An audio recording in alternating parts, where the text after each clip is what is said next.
September 7వ తారీఖు రాత్రి 9:40 నుండి అప్రాక్సిమేట్ గా 9:38 నుండి ప్రారంభమయ్యేటువంటి చంద్రగ్రహణం పట్టుకాలం నుండి విడిపొచ్చేసి తెల్లవారితే 8 అనగా అంటే మధ్యరాత్రి 1:32 వరకు కూడా ఈ యొక్క చంద్రగ్రహణం అనేటువంటిది జరుగుతుంది.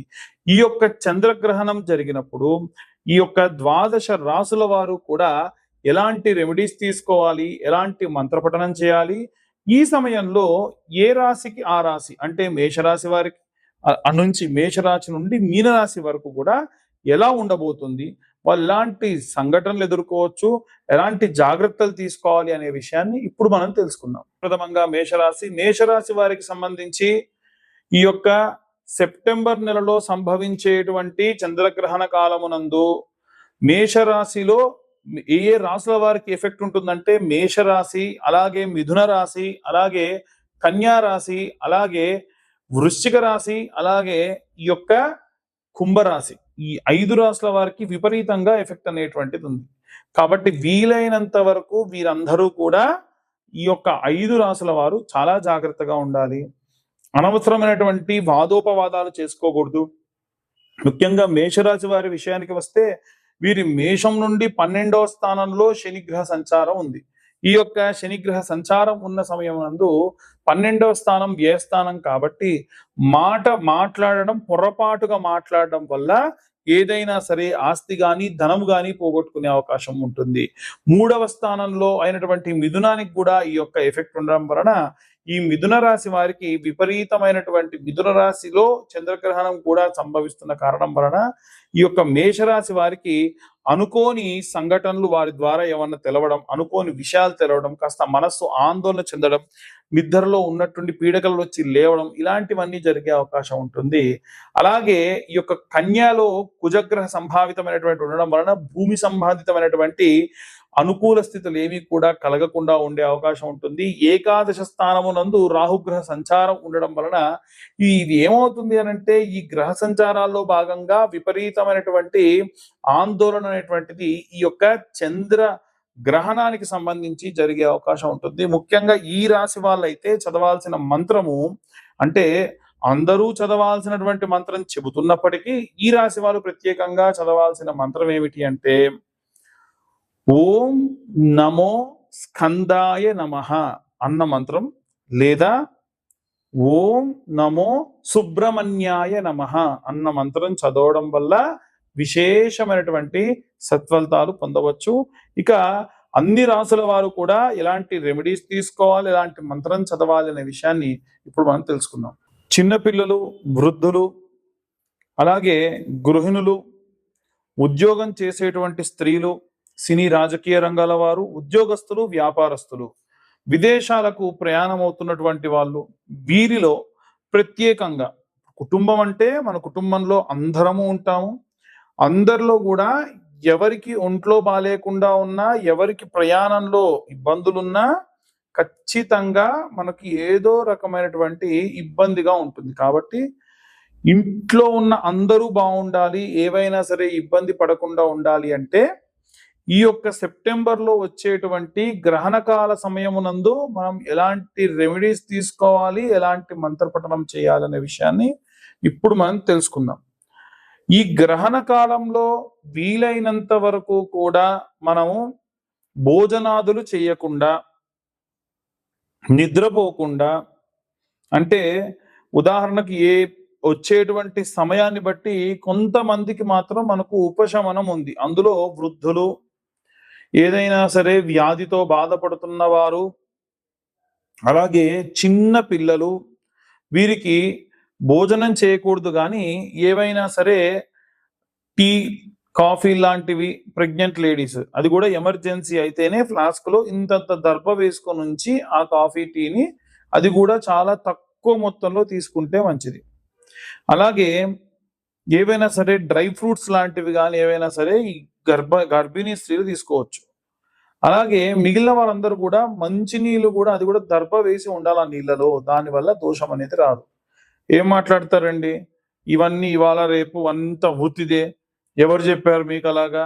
గ్రహణ కాలంలో మేము అన్నం తింటాం, బయట తిరుగుతాం. చాలా మంది వితండవాదులు ఉంటారు. వీళ్ళందరికీ నేను ఒకటే చెప్తా ఫస్ట్. గ్రహణ మొర్రి అనేటువంటి వ్యాధి రాకుండా చేయి దమ్ముంటే గ్రహణంలో కడుపుతో ఉన్న వాళ్ళు బయటికి వెళ్తే నడి రోడ్డు మీద గర్భిణీ స్త్రీలకు మేము అన్నం తినిపిస్తాం. ఏమవుతుంది? చంద్రుడు సూర్యుడు భూమి మీద లేకుండా నువ్వు అన్నం తిను, అసలు నువ్వు ఇంట్లో నుంచి బయటికి రాకుండా ఇంట్లోపలనే ఉండు, ఇలా ఉంటే ఎవరికైనా కుదురుతుందా? అబ్బే అలా ఎలా కుదురుతుందండి అంటారు. అంతే గ్రహణ కాలంలో ఎవరైనా సరే బయటికి వస్తే ఆ నెగిటివ్ ఎనర్జీ వస్తుంది. దాని వలన సరైనటువంటి చంద్రుడి యొక్క రశ్మి భూమి మీద పడదు. చంద్రుడు అమృతకారకుడు. ఎంతమందికి తెలుసు? ఒక చంద్రుడి యొక్క కిరణాల వల్లే ఔషధి మొక్కలన్నీ కూడా పెరుగుతాయని తెలీదు. మూర్ఖంగా మాట్లాడమంటే, వితండవాదం చేయమంటే, చాలా మంది వితండవాదాలు చేసేవాళ్ళు ఎడ్డిగా మాట్లాడే వాళ్ళు ఉంటారు. ఎప్పుడైనా సరే ఔషధి మొక్కలన్నీ కూడా ఈ యొక్క చంద్రుడు ఉన్న 15 రోజుల్లో వెలుతురు ఎక్కడైతే బాగా వస్తుందో వెన్నెల, అప్పుడే అవి పెరుగుతాయి. అందుకే ఆయన మంత్రంలోనే ఉంటుంది, ఓం వం అమృతకరాయ అన్న మంత్రం. ఓం వం అమృతకరాయ అమృతం ప్లావయ ప్లావయ యజమానస్య మృత్యుర్నశ్యతు. యజమానికి మృత్యువు రాకుండా చేస్తుంది. ఆయుర్వర్ధతాం, ఆయుష్ని పెంచుతుంది. అందుకనే ఈ చంద్రుడి యొక్క గ్రహణం ఏదైతే ఉందో గర్భిణీ స్త్రీలకి, వ్యాధితో ఉన్న వాళ్ళకి, గృహిణులకి అందరూ కూడా చాలా జాగ్రత్తగా ఉండాలి. గ్రహణ కాలం పూర్తయిన తర్వాతకి దేవాలయాలలో ఎక్కడైనా అర్చక స్వాములున్నా వారికి తెల్లటి వస్త్రము, బియ్యము, పిండి చంద్రుడి బింబాన్ని కూడా మీరు దానం చేయడం మంచిది. ఇవాళ రేపు సత్తు రేకునో స్టీల్ దాన్నో ఇస్తున్నారు. దానివల్ల మీకు లాభం రాకపోగా ఎదురు ఇంకా నష్టం వస్తుంది. ఎట్టి పరిస్థితుల్లో ఇలాంటి తప్పు పనులు చేయకండి. ఎంత అవుతుందండి? చిన్న చంద్రుడి యొక్క బింబం చాలా తక్కువ అవుతుంది. ఈ యొక్క దేవాలయాలలో చాలా దేవాలయాలు స్వయంభూగా వెలిసిన దేవాలయాలు అయితే స్వామివారి కళ్ళకు కూడా గంతలు కడతారు. ఆ సమయంలో ఆయన యొక్క, ఎందుకంటే అనిమిషులు అంటారు ఈ యొక్క దేవుళ్ళందరినీ కూడా, వాళ్ళు కనురెప్ప ముయ్యరు, వాళ్ళు ఎప్పుడు కను తెరిచే ఉంటారు. గ్రహణ కాలమందు వారి యొక్క చూపు పడకుండా కంటికి వస్త్రం కూడా పెడతారు. అందుకనే గ్రహణ కాలం పూర్తయిన తర్వాతకి దేవాలయం అంతా కూడా శుభ్రం చేసి ఆ కంటికి ఉన్నటువంటి ఆ వస్త్రం తీస్తారు. ఇలా చేసినటువంటి బ్రాహ్మలు ఎవరైతే ఉంటారో వారికి వీలైతే దానాలు ఇవ్వడం మంచిది. ఏం దానం ఇవ్వాలంటే తెల్లటి బియ్యము, తెల్లటి వస్త్రము. చాలా మంది బ్రౌన్ రైస్లు ఇస్తాము, బాస్మతి రైస్ ఇస్తాం, అలాంటివి చేయకండి. తెల్లగా ఉన్నటువంటి మంచి బియ్యాన్ని ఇవ్వండి, తెల్లటి వస్త్రం ఇవ్వండి, వెండి చంద్ర బింబాన్ని ఇవ్వండి, లేదా వెండి గోవునిచ్చినా సరే అత్యంత సత్ఫలితం వస్తుంది. మట్టి పాత్రలో నీళ్లు పోసి, వీలైతే కుండలు ఉంటాయి కదా, ఆ కుండలు దేవాలయాల్లో పెట్టించండి. అలాగే ఎక్కడైనా పెద్ద పెద్ద భవంతులు ఉంటే అక్కడ మట్టి పాత్రలో ఒక 5-6 పాత్రలు భవంతి పైన నీళ్లు పెట్టండి. పక్షులకు నీళ్లు అందితే చాలా మంచిది. వర్షం నీళ్లు పడి అవి దాహంగా ఉన్నప్పుడు తాగుతాయి. అలాగే వీలైనంత వరకు అన్నం మిగులుతుంది కదా, ఈ గ్రహణ కాలమునందు దర్భ వేసి మిగిలిన అన్నం అంతా కూడా మట్టి చిప్పలో పక్కకు పెట్టేసి మరుసటి రోజు ఉదయాన్నే అలా నీళ్లలో నానినటువంటి అన్నాన్ని చేపలకు వేస్తే మంచిది. దీని వలన కూడా జాతకరీత్యా చంద్ర సంభావిత దోషములుంటే పోతాయి. అలాగే ఇప్పుడు నేను చెప్పిన ఈ మంత్రం కూడా మీరు చదివితే మంచిది. ఆ మంత్రం ఏంటంటే, ఓం చంద్ర అరిష్టేతు సుసంప్రాప్తే చంద్ర పూజాంచ కారయేత్ చంద్ర ధ్యానం ప్రవక్ష్యామి మనః పీడోప శాంతయే. మనస్సు ప్రశాంతంగా ఉండాలి. ఏమవుతుంది? చంద్రగ్రహణ కాలంలో మనం గనక ఉంటే, ప్రశాంతంగా ఉంటే మనస్సు చికాగ్గా ఉండదు. ఒక్క మనస్సు చికాగ్గా ఉంటే చాలండి. ఏమవుతుంది మనస్సు చికాగ్గా ఉంటే? ఇల్లంతా చిందరవందర, ఏ పని చేయలేకపోవడం, మనకు డబ్బు లేదా మనకు వివాహము లేదా మనకు ఏదైనా సంతానము లేదా మనకు మంచి ఆరోగ్యము రావాల్సిన కార్యక్రమాలు ఏమైనా జరుగుతుంటే మనం వాటి జోలికి పోకుండా అలాగే మన ఇంట్లో కూర్చొని నా మనసు బాగాలేదని ఖాళీగా కూర్చుంటే ఇవన్నీ కోల్పోతాం. అలా కోల్పోకుండా ఉండాలి అంటే ఈ యొక్క చంద్రగ్రహణాన్ని ఈ పరంగా ఉపయోగించుకోండి. ఎవరైతే మానసికమైన ఆందోళనతో ఉంటారో, ఎవరైతే ఆడవాళ్ళు కానీ, మగవాళ్ళు కానీ, చిన్నపిల్లలు కానీ మనస్సు వికలితమైపోయి ఆటిజం ప్రాబ్లంతో కానీ, బ్రెయిన్ రిలేటెడ్ ప్రాబ్లంతో కానీ ఎవరైతే ఉంటారో వారు గ్రహణమైన మరుసటి రోజు శివుడికి రుద్రాభిషేకం చేయించండి. గ్రహణం జరుగుతున్నంత సేపు మీకు తెలిసిన ఎవరన్నా అర్చకులుంటే వారితోని 18,000-20,000 సంఖ్యా జపం చేయించండి. లేదు మేము జపం చేసుకునేటువంటిది మాకుంది అనుకుంటే వాళ్ళు చంద్రుడి యొక్క బీజాక్షరంతోని జపం చేసుకోవాలి. 18,000 సంఖ్య చేయాలి.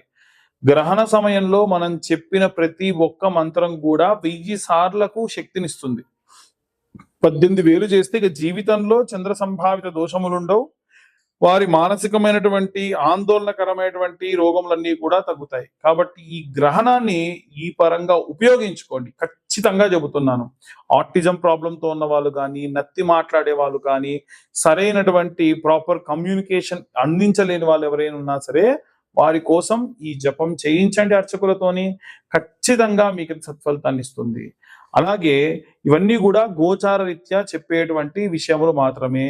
పూర్తిగా జాతకం విశ్లేషణగా కావాలి అనుకుంటే మీ పేరు, date of birth, time, place కింద ఉన్న నెంబర్కి వాట్సాప్ చేయండి. 2,025 రూపాయలు చెల్లిస్తే పూర్తిగా మీకు జాతకం విశ్లేషణతో ఇస్తాను. చాలా మంది వీడియో పంపించి మాకు ఆ మాల ఇవ్వండి, మాకు జ్వాలాముఖి మాల ఇవ్వండి అంటున్నారు. నేను ఫ్రీగా జ్వాలాముఖి మాల అందరికి ఇస్తానని చెప్పలేదండి.